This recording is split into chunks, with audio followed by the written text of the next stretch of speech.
तो कल मैंने आप लोगों को एक सवाल भी दिया था ऑब्वियसली रात को दिया था, तो वो हो गया है, हो गया है, बेहतरीन है। अच्छा, तो पहले मैं ज़रा वो पोस्ट कर लूँ, ये चले पहले एक काम करते हैं, पहले हम ये कर लेते हैं कि पहले हम ना सैलरी साइकिल को ख़त्म कर लेते हैं और फिर हम उस सवाल पे आ जाते हैं। सही है, ताकि सैलरी को क्लोज कर दें। चलें। अच्छा, मुझे एक बात बताओ, जब भी आप सैलरी की बात करेंगे, तो हम ज़रा यहाँ पे एक और टैब ऐड कर लेते हैं। तो आपको ये तो पता है ना कि महीनों में यानी साल में 12 मंथ्स में 12 टाइम्स सैलरी प्रोसेस होगी। क्या कहते हो? सही कह रहा हूँ मैं? भाई साल के अंदर 12 मरतबा सैलरी प्रोसेस होगी। ओके, और उसके लिए क्या क्या डिटेल्स चाहिए होंगी? हमने कहा कि सर एम्प्लॉय नेम होगा, सही है जी। पे होगी बेसिक, सही है जी। यहाँ पे आ जाएंगे hours worked,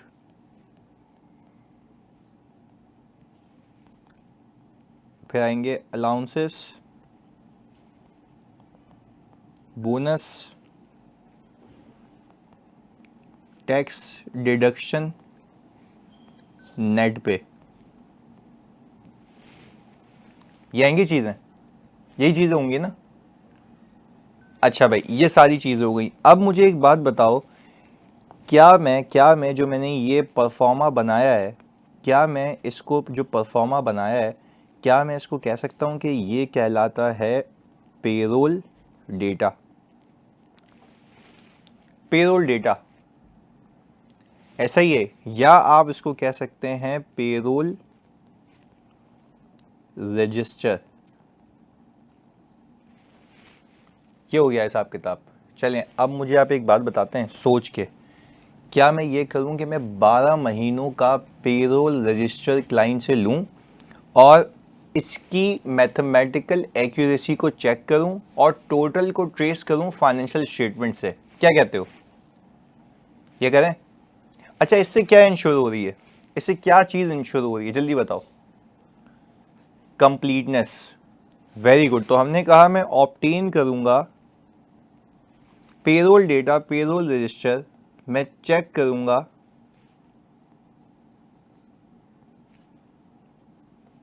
mathematical accuracy and trace करूंगा टोटल टू एफएस। ये हो गया पहला बेसिक हिसाब किताब। बैंक स्टेटमेंट नहीं देखेंगे? ओ भाई, बैंक स्टेटमेंट से क्या करूंगा देख के मैं? पहले जिस सोर्स डॉक्यूमेंट से वो चीज़ बनी है उससे वेरीफाई करूंगा ना मेरी जान। अच्छा, मुझे एक बात बताओ, आपका जो भी लेजर है, आपके लेजर में जो भी प्लीज़ मुझे बताना, आपके लेजर के अंदर जो भी एक्सपेंस आ रहा है, क्या वो बैंक स्टेटमेंट से आ रहा है या वो ऑल टुगेदर आपकी पेरोल की वर्किंग से आ रहा है? जल्दी बताओ। पेरोल की वर्किंग से। तो यहाँ पे मैं एक्सपेंस को वेरीफाई कर रहा हूँ, तुमसे पूछता हूँ मैं, क्या यहाँ पे मैं एक्सपेंस को वेरीफाई कर रहा हूँ या पेमेंट को? एक्सपेंस को। चलो मैं आपको एक और चीज़ सिखाता हूँ, आपको एक और चीज़ सिखाता हूँ। आपको पता है कि आपका जो एक्सपेंस है वो यहाँ तक आ जाएगा, यहाँ तक, यहाँ तक। ये जो आपके बेसिक पे, सही है जी, अलाउंसेस, बोनस, इन सब का सम आएगा टोटल सैलरी एक्सपेंस। क्योंकि एंट्री क्या बनती है? सैलरी एक्सपेंस डेबिट लेट से 100 रुपये से, withholding tax payable to government 10 रुपये, और बैंक क्रेडिट 90 से। ये एंट्री बनती है। तो आप अगर पेमेंट वेरीफाई करेंगे ना, तो वो एक्सपेंस थोड़ी ना वेरीफाई होगा, वो तो नेट पेमेंट वेरीफाई होगी। पहले बताओ, बात समझ आती है? यस, तो हम पेमेंट नहीं वेरीफाई कर रहे, हम ये एक्सपेंस को वेरीफाई कर रहे हैं। क्लैरिटी है बच्चों?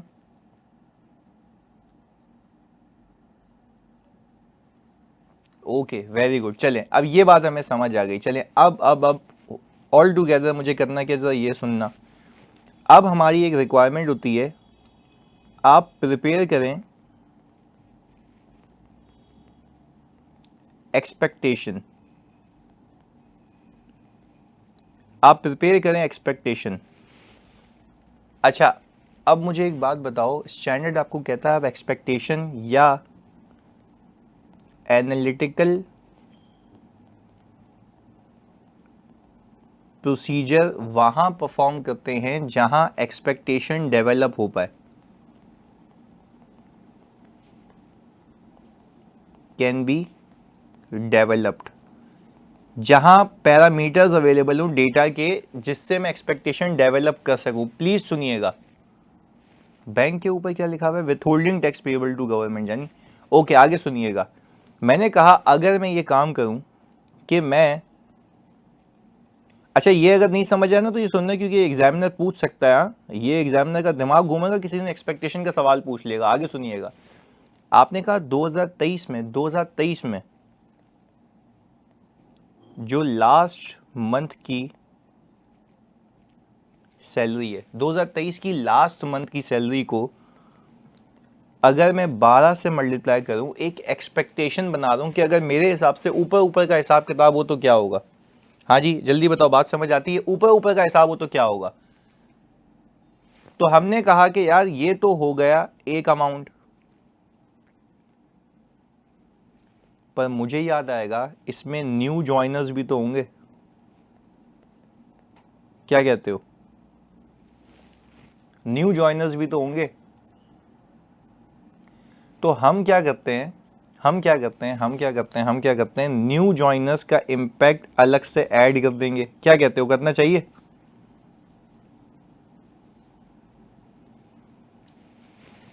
बिल्कुल करना चाहिए। आगे सुनिएगा, फिर हमने ये किया कि माइनस कर दिया लीवर्स का इंपैक्ट। अच्छा गए किस में से होंगे सर, इसमें से, तो आप क्लाइंट को बोलते हो, हाँ क्लाइंट को बोलते हो कि भाईजान मुझे ये बताओ कि कितने नंबर ऑफ पीपल हैं जो चले गए हैं, उनकी सैलरी भी बता दो, किस किस महीने में गए वो भी बता दो। तो क्या वो इम्पैक्ट ऊपर 12 महीने में शामिल होगा। यस होगा, बिल्कुल होगा 12 महीने में शामिल। ऐसा है ना भाई, अगर तुम कह रहे हो कि यार बीच में, साल के बीच में छोड़ के चले गए, तो मुझे ये बताओ ना, जो साल के बीच में छोड़ के चले गए आपने, ऊपर तो 12 महीने का इम्पैक्ट ले लिया है। तो अगर मैं ये पूछ लूं उससे कि भाई कितने महीने पहले गए हैं, कौन कौन से महीने में गए हैं, तो क्या you guys can able to detect कि कितना एक्सपेंस ऊपर ज्यादा बुक हुआ हुआ, उसको हटा दूं तो जीरो हो जाएगा, इंपैक्ट जीरो हो जाएगा। यस तो आपने यहां से लीवर्स का इंपैक्ट क्या करना है, माइनस करना है। अच्छा अब कहानी सुनना, पहले बताओ यहां तक क्लैरिटी है, वेरी प्रिसाइसली चलना है। अच्छा ये हम क्या डेवलप कर रहे हैं, जल्दी बताओ, ये हम क्या डेवलप कर रहे हैं मेरे बच्चों, क्या डेवलप कर रहे हैं, एक्सपेक्टेशन, एक्सपेक्टेड वैल्यू निकाल रहे हैं। और एक्सपेक्टेड वैल्यू तब निकलती है जब आपके पास प्रिसाइज इंफॉर्मेशन अवेलेबल हो, पैरामीटर्स अवेलेबल हो। ऐसा है,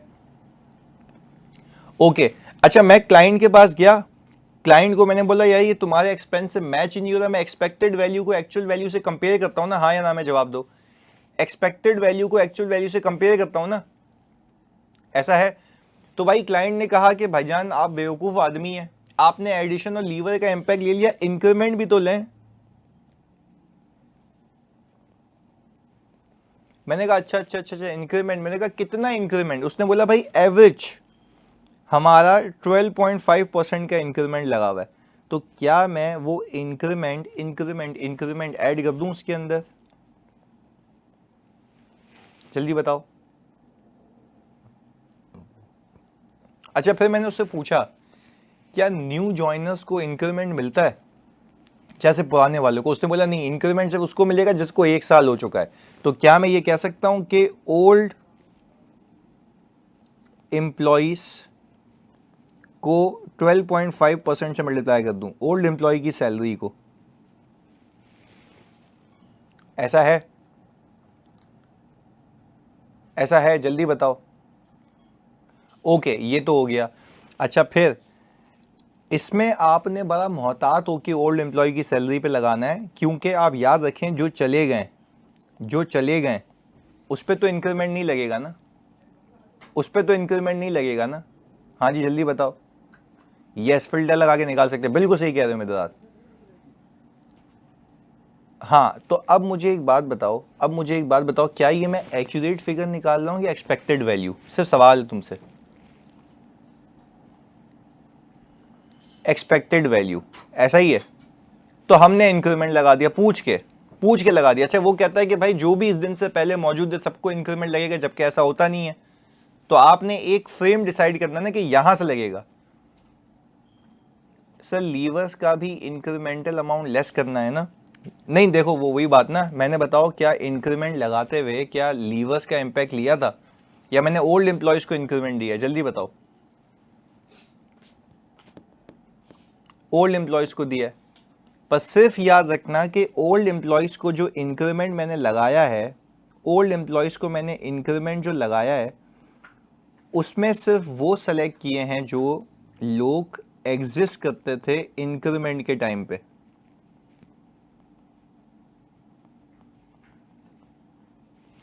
क्या ये भी पेरोल डेटा से फिल्टर लगा के निकाल सकता हूं? देखो उसमें ना उसकी डेट ऑफ लीविंग आ रही होगी ना। अगर मैं कह रहा हूं एग्जाम्पल, एक कंपनी है, उसके अंदर इंक्रीमेंट दिया गया अगस्त में, और उससे पहले 10 लोग जा चुके थे, उनको इंक्रीमेंट मिलेगा?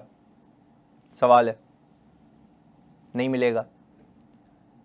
अच्छा, तो मैंने क्या कहा, उन 10 को हटा के बाकी को इंक्रीमेंट लगा दूं, मेरी एक्सपेक्टेशन सही हो जाएगी? मतलब उन 10 को हटा के अगर बाकियों को इंक्रीमेंट दे दूं तो मैं बिल्कुल सही हो जाऊंगा? बिल्कुल हो जाऊंगा सर। अच्छा, अब hold on sir, last month की सैलरी में तो इंक्रीमेंट ऑलरेडी ऐड होगा ना? मोहम्मद हारिस बेटा, ये लास्ट महीने की सैलरी जो है ना, ये 2023 की है। हम किसकी बात कर रहे हैं? हम कैलकुलेशन किस साल की कर रहे हैं भाईजान? मेरे पुन्नू, कौन से साल की बात कर रहे हैं? 2024 की। आप ओपनिंग से यहाँ आ रहे हो ना, पिछले साल से यहाँ आ रहे हो आप। सही हो गया। अच्छा खैर, आपको ये बात समझ आती है कि इंक्रीमेंट लगेगा एग्जिस्टिंग एम्प्लॉयज के लिए? जल्दी बताओ।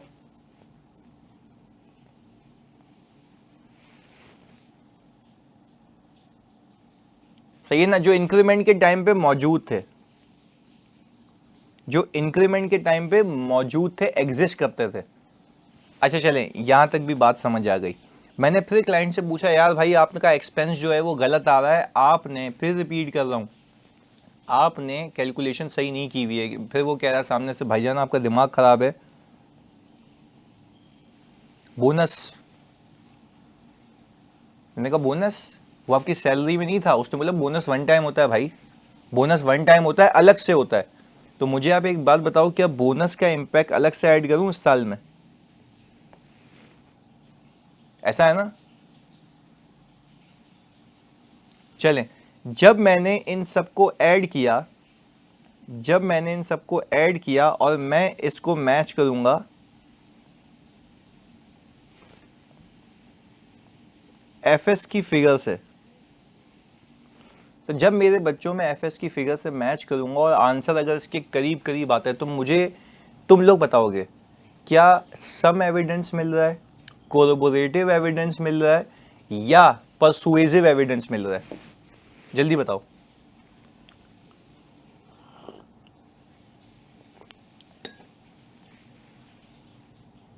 कोलैबोरेटिव मिल रहा है, परसुएसिव नहीं, कोलैबोरेटिव। परसुएसिव तो तब के जब आप मुतमईन हो जाओ कि बिल्कुल सही है। कोलैबोरेटिव मिल रहा है, यानी मैं अपने हिसाब से अदर वे राउंड गया तो भी करीब करीब आंसर आता है। हाँ बिल्कुल ऐसा ही है सर। अगर माइनर डेविएशन है, देखो माइनर डेविएशन ना फिर थ्रेशोल्ड होते हैं। जैसे ईवाई के अंदर ना उसने बोला हुआ है कि किसी अकाउंट में आपका सिग्निफिकेंट रिस्क नहीं है और एक्सपेक्टेशन में इतने % डिफरेंस होगा, तो आपको यह एविडेंस मिलेगा। अगेन आपने देखो, मैं आपको बताऊं क्यों कोलैबोरेटिव एविडेंस मिल रहा है आपको, क्योंकि आपने अभी तक, मैं आपसे पूछता हूं, क्या आपने अब तक बेसिक पे को वेरीफाई किया है कि बेसिक पे किसी की सही है या नहीं है? वेरीफाई किया है? अच्छा, क्या जितने आज काम किए हैं वो वेरीफाई किया है? ये भी तो बदल सकते हैं ना। पहले बताओ, कहानी समझ आती है? पिछले महीने की देखो, आप मुझे बात बताओ, आपने दिसंबर के महीने की सैलरी ली है, सही है? दिसंबर के महीने की सैलरी ली है, और दिसंबर के महीने की सैलरी में हो सकता है किसी ने कम काम किया हो, किसी ने ज़्यादा किया हो, किसी ने पूरा किया हो। आप तो एक एक्सपेक्टेशन बना रहे हैं ना। तो आप कह रहे हैं यार मोटा मोटा हिसाब कर रहा हूँ, मेरे हिसाब से वैल्यू क्या बननी चाहिए अगर ऊपर ऊपर से हिसाब करूँ। यस, परसुएसिव के लिए एडिशनल ऑडिट प्रोसीजर, बिल्कुल ऐसा है।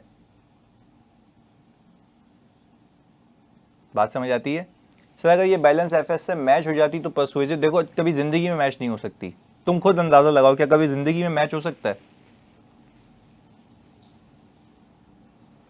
ये सिर्फ एक्सपेक्टेशन है। हाँ, पर कुछ, सुनना मेरी बात, कुछ आपकी एक्सपेक्टेशंस ऐसी होती हैं जहाँ पे 100% मैच हो जाता है, बट अगेन वो इतनी प्रिसाइज होती हैं, जैसे कि एग्जांपल दे रहा हूँ।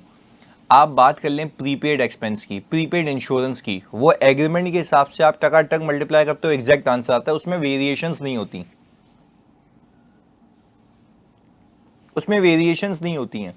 अच्छा, आपने ऑपरेटिंग लीज पे लिया हुआ है, पर मंथ का आपको रेंट पता है, आपने मल्टीप्लाई किया, पर मंथ का रेंट आपको पता है, आपने मल्टीप्लाई किया, एग्जैक्ट आंसर आ सकता है?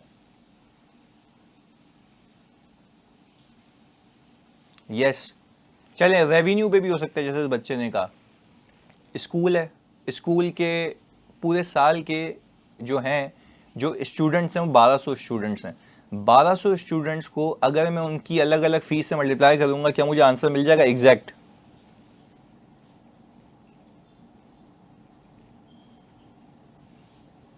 बिल्कुल मिल जाएगा। पता है, ये सब्सटेंटिव एनालिटिकल करने से आपको जो कोलैबोरेटिव एविडेंस मिलता है ना, तो आपके सब्सटेंटिव जो टेस्ट ऑफ डिटेल होते हैं ना, वो कम हो जाते हैं। आप टेस्ट ऑफ डिटेल कम करते हैं फिर, यानी उसका सैंपल कम हो जाता है, क्योंकि आपको कुछ एविडेंस, सम एविडेंस यहां मिल गया, तब भी परसुएसिव नहीं है। देखो अगेन, परसुएड करने के लिए आपके पास सबूत होना चाहिए, परसुएड करने के लिए आपके पास सबूत होना चाहिए, और सबूत के लिए आपने पैरामीटर्स वेरीफाई किए हो। नहीं, टेस्ट ऑफ डिटेल नहीं है ना भाई। देखो यूं यूं समझो इसको, आपके जो सब्सटेंटिव प्रोसीजर होते हैं ना, सब्सटेंटिव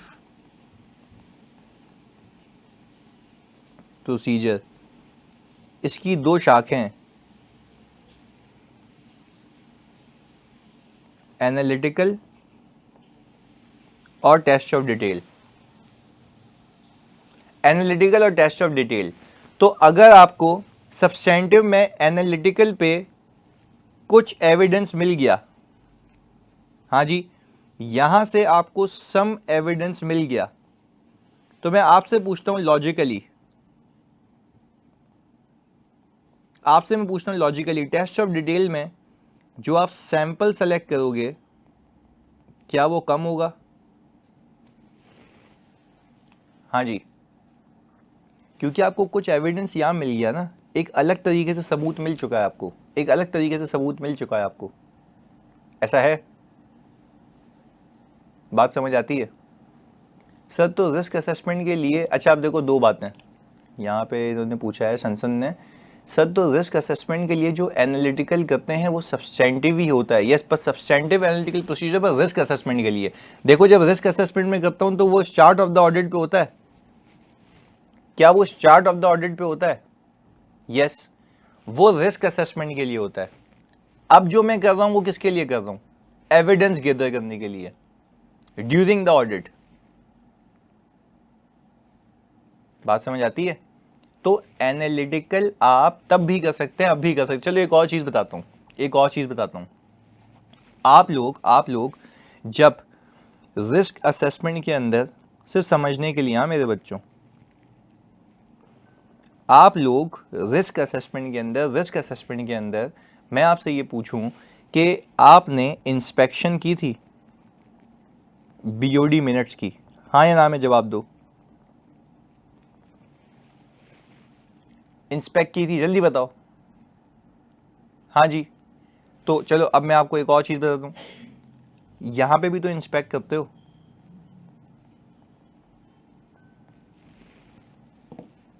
देखो है ये प्रोसीजर, पर जिस जगह यूज हो रहा है वो डिफाइन करेगा कि रिस्क असेसमेंट है या टेस्ट ऑफ डिटेल है। बात समझ आती है मेरे बच्चों?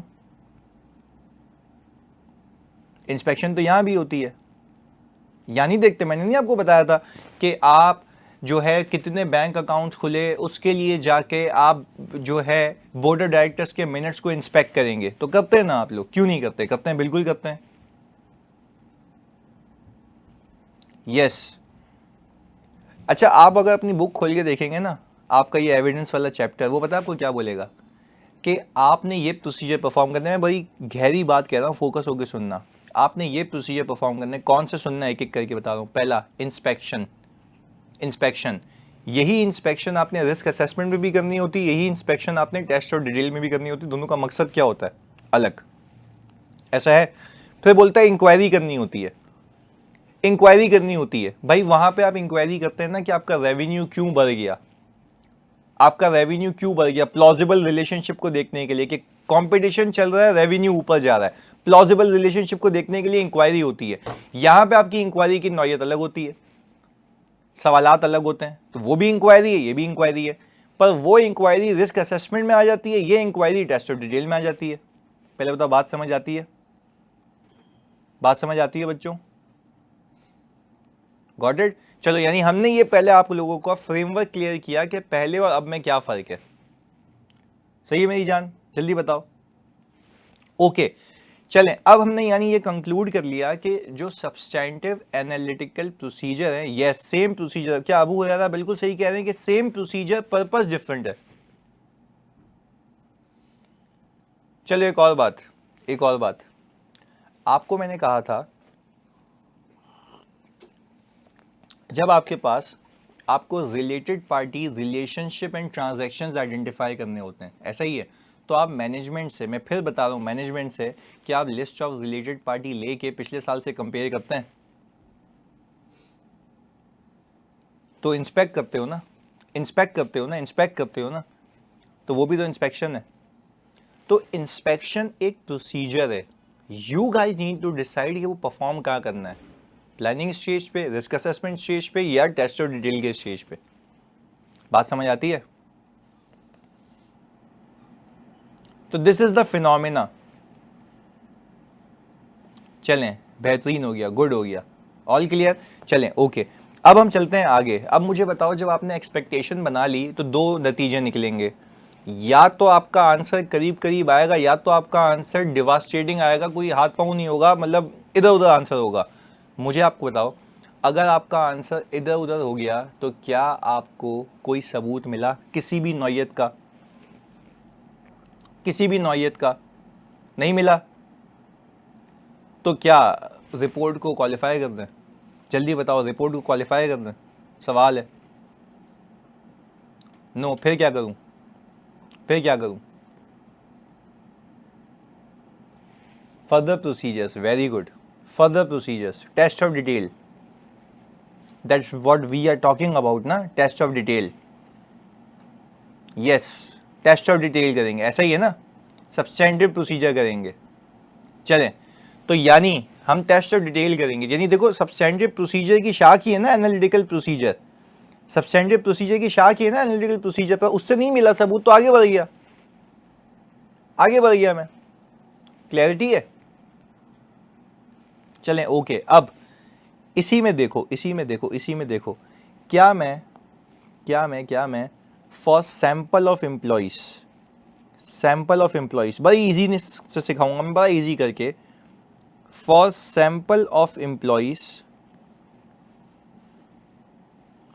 क्या मेरे बच्चों, फॉर सैंपल ऑफ एम्प्लॉइज, क्या मेरे बच्चों, मैं ऑल टुगेदर उनकी पेरोल फाइल देख सकता हूँ, उनके एम्प्लॉयमेंट कॉन्ट्रैक्ट देख सकता हूँ? जल्दी बताओ।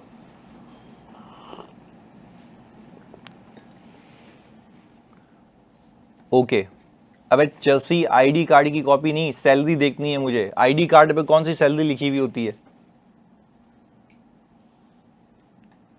ये तो है ही टुल्ला पुलिस वाला भंगी। थाने जा दो तुम, रास्ते में रोक के कार्ड दिखाओ अपना। कैसी बातें कर रहा है? अबे वो एम्प्लॉय पेरोल रिकॉर्ड में बैठा हुआ है, एग्जिस्टेंस तो शो होगी। अबे भाईजान अगर वो पेरोल रिकॉर्ड के अंदर मौजूद है, मेरा मकसद क्या है अभी? अच्छा पहले ये बता दो, चलो अभी मैं तुमसे पूछता हूँ, अभी तुमने आटा माजी सटक ली हो गई है, तो सुनो मुझे एक बात बताओ, ये क्या बैलेंस शीट आइटम है? ये क्या बैलेंस शीट आइटम है जो वेरीफाई कर रहे हैं, जो एग्जिस्ट करता होगा? पीएनएल आइटम है ना, पीएनएल में हम अकरेंस को देखते हैं, अकरेंस को देखते हैं। वो चसी कह रहा है फ्लोर टू शीट कर रहे हैं ना, एम्प्लॉय के पास जाओगे तुम लेके बोलो हाँ भाई बैठा हुआ है, आज शीट में भी बैठ के दिखा दे। अबे कैसी बातें कर रहा है, कैसी बातें कर रही है?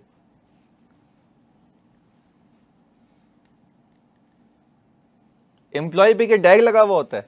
टैगिंग हुई भी होती है? चसी शर्ट पे टैग लगा के घूम रहा है, एम्प्लॉय नंबर 1011, ऐसा ही है ना? मतलब तुम पता है ऑडिटर बनोगे ना, तुम पता है क्या करोगे? एक बंदा बैठा हुआ है, तुम ना उसकी टेबल पे जाके उसके मुंह पे यूं देखोगे, हाँ जानी एम्प्लॉय नंबर बताता है, क्या तेरा एम्प्लॉय नंबर? सही है। चलो अब मुझे एक बात बताओ, चलो खैर हो गई ना, मसला नहीं है, पर ये जो आप प्रोसीजर कह रहे हैं ना, उसको हम यूं कह लेते हैं, हम यूं कह लेते हैं, आपने बोला उल्टा, आप यूं कह लेते हैं कि आप ना अपनी पेरोल शीट की कंप्लीटनेस इंश्योर कर रहे हैं जस्ट फॉर द सेक कि आप जो आपके घोस्ट एम्प्लॉयज होते हैं ना, उसके लिए ये प्रोसीजर होता है। अभी हम वो नहीं देख रहे थे, सही है? आप एग्जिस्टेंस को यूं करें ना, आप ये बोलें कि भाईजान क्या ये एम्प्लॉयज जो मेरी शीट में मौजूद हैं, क्या ये एम्प्लॉयज मेरी शीट में मौजूद हैं, इसको यूं बोलें, क्या ये एम्प्लॉयज जो मेरी शीट में मौजूद हैं, क्या ये कंपनी के एम्प्लॉय हैं भी या नहीं भी? बात समझ आ रही है? इसको देखने के लिए आप जाके हाँ, अब यूं बात बोलेंगे हम, इसको देखने के लिए आप जाके उस एम्प्लॉय से मिल लेंगे या उसको कंफर्मेशन भी भेज सकते हैं, ये देखने के लिए क्या वो एग्जिस्ट करता है भी नहीं करता। ये सिर्फ किस लिए होगा? फेक एम्प्लॉयज को देखने के लिए। ये रिस्क हमेशा गवर्नमेंट ऑर्गेनाइजेशन में पाया जाता है। आपको एक किस्सा बताऊं जो मैंने फ्रॉड पकड़ा था। हाँ जी, आ जाओ जी, अभी सिखाते हैं। भाई एक पेरोल शीट थी, अच्छा मैं उस वक्त समझो कोई, मतलब आई थिंक 2017 की बात कर रहा हूँ, 18 की, मतलब जूनियर हुआ करता था, पर खैर दिमाग से ऑडिट में चलता था। इधर सुनना, अब हमने कहा कि यार मैंने ना पेरोल शीट, मुझे पेरोल का ऑडिट मिला ना, अब पेरोल की शीट के अंदर फर्स्ट नेम तो आ रहा था, वो तो अलग था, जो सेकंड नेम आता था ना, लास्ट नेम जो होता है, सही है जी, वो वहां पे ऐसे सेम सेम सेम, मैं कहता हूँ सही है यार, मतलब एक शक होगा ना, 5 लोगों का लास्ट नेम सेम था। तो मैंने कहा यार एक ही घर के कितने लोग इस कंपनी में होंगे, एक ही घर के कितने लोग इस कंपनी में होंगे? अच्छा अब अगेन ये नॉर्मल बंदा ऑडिट करे ना, तो उसको ये डिटेक्ट नहीं हो, क्योंकि आपने इसके लिए स्केप्टिकल रहना होता है, आपने डेटा को एनालाइज करना होता है, ऐसा ही है। मैंने उस पर फिल्टर लगाया, सुनिएगा, मैंने उस पर फिल्टर लगाया, नादरा वेरिसिस का एक सॉफ्टवेयर होता है, मैंने वहां पे जाके देखा, ये सारी पूरा फैमिली ट्री आ जाता है वहां पे, वो पूरा फैमिली ट्री था, वो एक ही घर के 5 अफराद थे। अच्छा हो क्या रहा था पता है? हो ये रहा था कि एक एम्प्लॉई है, सही है जी, उसकी सैलरी, बात समझिएगा फोकस हो क्या समझ के, उसकी सैलरी जो है वो 1.2 मिलियन से ज़्यादा थी, 1.2 मिलियन से ज़्यादा थी, तो इसका जो टैक्स स्लैब है वो भी ज़्यादा था। ऐसा है? इसने क्या गेम की हुई थी, इसने ये गेम की हुई थी भाई, इसने बोला यार मेरी सैलरी को ना 2-2 लाख रुपए में ब्रेक कर दो।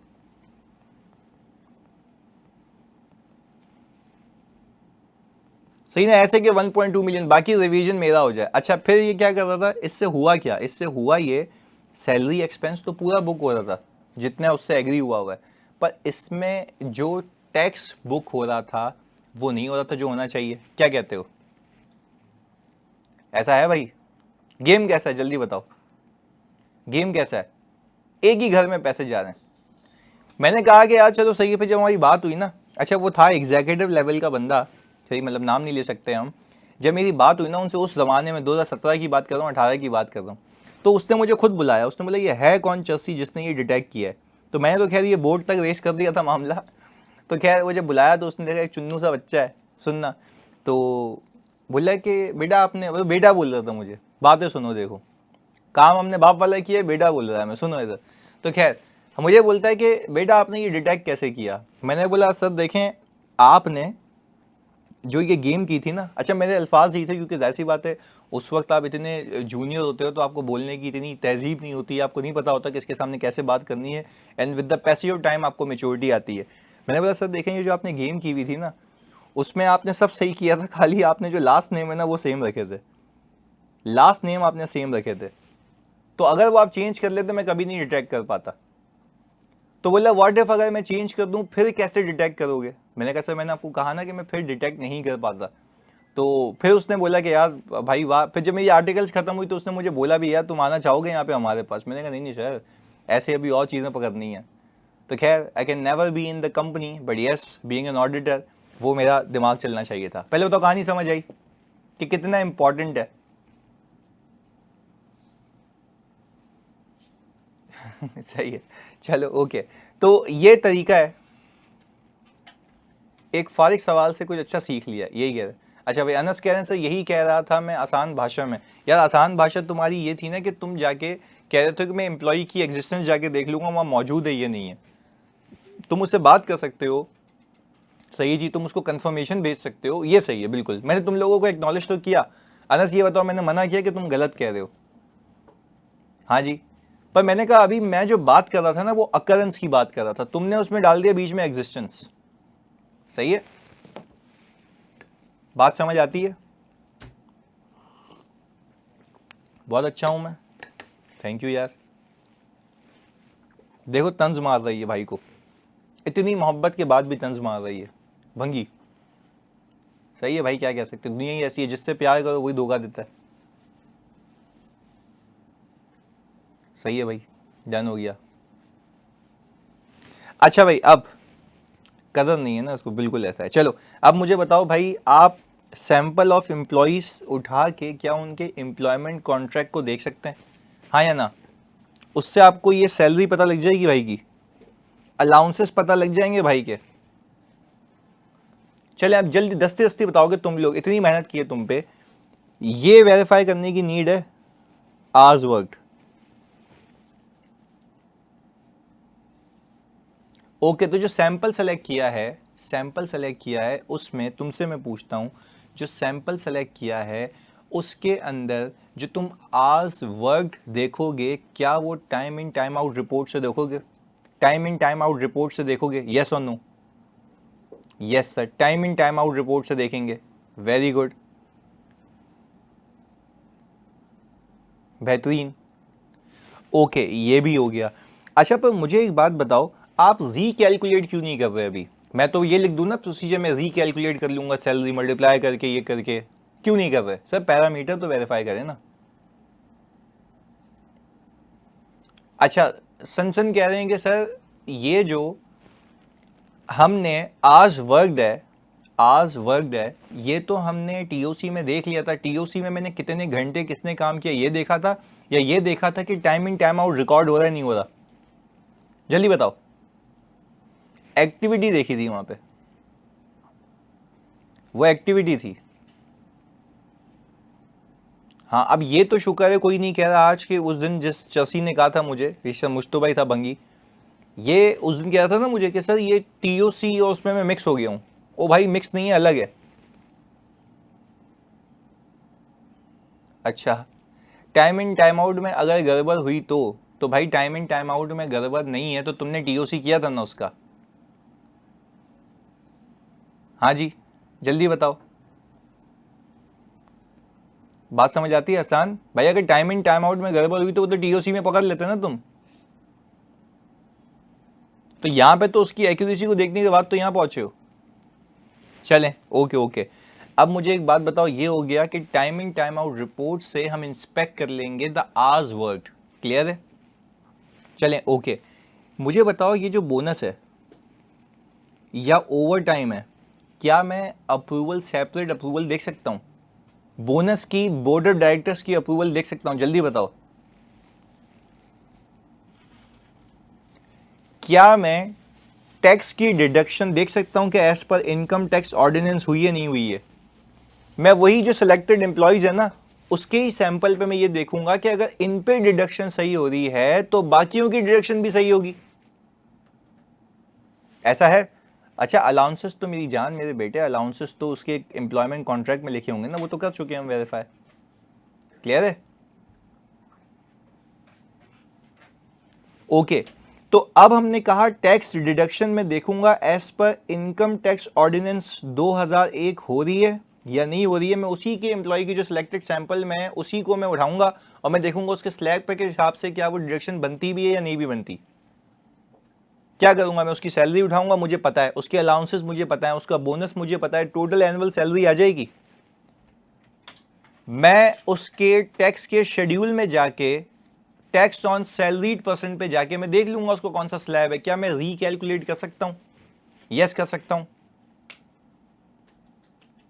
Very good. अच्छा, अब मजे की बात, अब मैं रिकैलकुलेट कर लूं सैलरी एक्सपेंस, क्या कहते हो? अच्छा, अब मैंने जब रिकैलकुलेट कर लिया तो मैं पता है अब क्या कर रहा हूं? मैं पता है क्या कर रहा हूं? मैंने पैरामीटर वेरीफाई कर लिया। अब मैं देख रहा हूं कि इन सबको सबूत हासिल करने के बाद सब पे जो आंसर आ रहा है, क्या वही सैलरी आ रही है जो सिस्टम मुझे दिखा रहा है?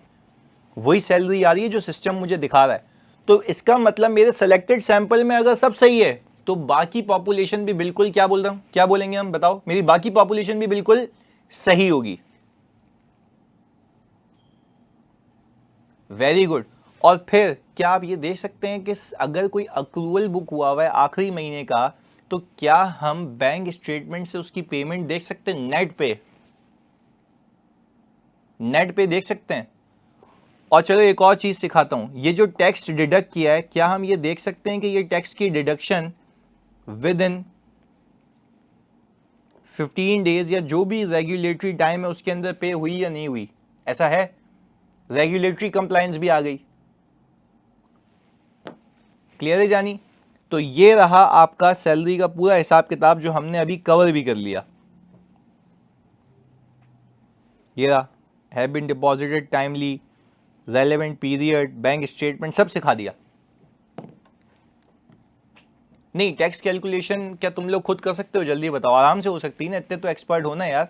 टैक्स कैलकुलेशन तो खुद कर सकते हो। क्लियर है?